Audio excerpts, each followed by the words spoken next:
উত্তর কোরিয়ার president Kim Jong উন যে কোনো ধরনের যুদ্ধের জন্য আধুনিক ও শক্তিশালী সেনাবাহিনী গড়ে তোলার আহ্বান জানিয়েছেন। দেশটির রাষ্ট্রীয় সংবাদ মাধ্যম KCNA এক প্রতিবেদন থেকে জানা গেছে, একটি সামরিক একাডেমি পরিদর্শনে গিয়ে তিনি এই আহ্বান জানান। ইউক্রেনের বিরুদ্ধে যুদ্ধের সমর্থন জানাতে উত্তর কোরিয়া রাশিয়ায় হাজার হাজার সেনা পাঠানোর পর কিমের কাংকন মিলিটারি একাডেমিতে এটাই তার প্রথম ভ্রমণ। এই সপ্তাহে কিম আরেকটি অভিজাত ক্যাডার প্রশিক্ষণ প্রতিষ্ঠান Kim ill সুং university of politics পরিদর্শন করেন। সেখানে তিনি সামরিক আনুগত্য ও ত্যাগের ওপর জোর দেন।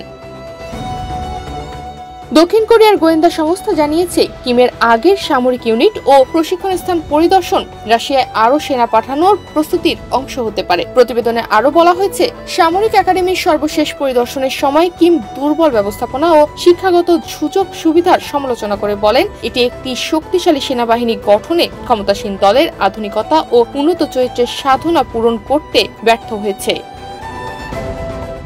এ সময় কিম জং উন সুযোগ সুবিধাগুলো সংস্কার ও শিক্ষাকে গতিবেগ করে অনুশীলনে গুরুত্ব দিতে বলেছেন, যাতে শিক্ষার্থীরা আধুনিক যুদ্ধের প্রকৃত অভিজ্ঞতা সম্পর্কে জানতে পারে এবং উন্নত অস্ত্র ও প্রযুক্তিগত সরঞ্জামগুলোতে দক্ষতা অর্জন করতে পারে। কিম বলেন, বর্তমান আন্তর্জাতিক পরিস্থিতিতে সশস্ত্র বাহিনীকে যুদ্ধের সঙ্গে যথাযথভাবে খাপ খাইয়ে নেওয়াই প্রয়োজন।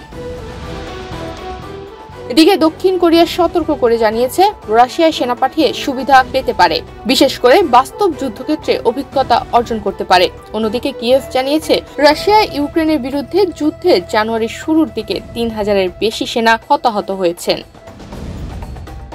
তনিমা রহমান, বাংলাদেশ প্রতিদিন।